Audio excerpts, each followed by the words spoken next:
memastikan kondisi infrastruktur khususnya jalan di Kabupaten Ogan Komering Ilir baik dan tidak alami kerusakan. Gubernur Sumatera Selatan Herman Deru melakukan pemantauan beberapa ruas jalan strategis yang jadi akses warga untuk melintas.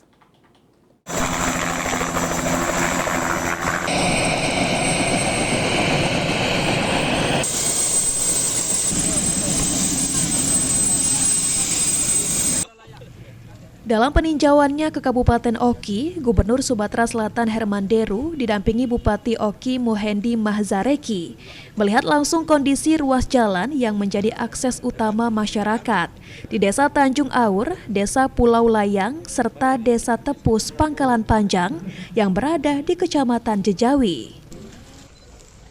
Berapa pendanaan ini?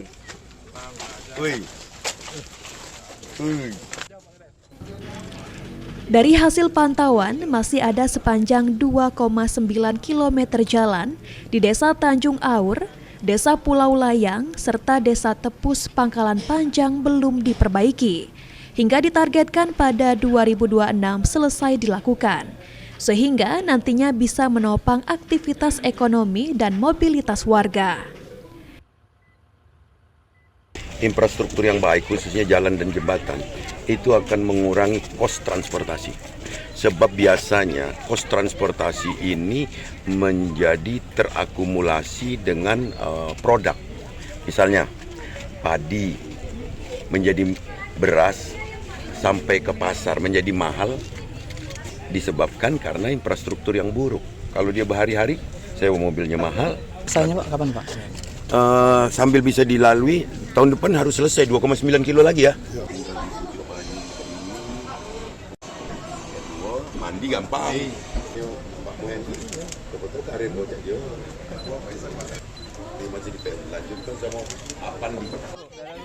Ditambahkan oleh Deru, jika pemerintah Provinsi Sumatera Selatan memastikan pembangunan infrastruktur tidak hanya terpusat di wilayah perkotaan, tetapi juga menjangkau desa dan kecamatan agar manfaatnya dapat dirasakan secara merata oleh masyarakat. Muhammad Aidil, PAL TV.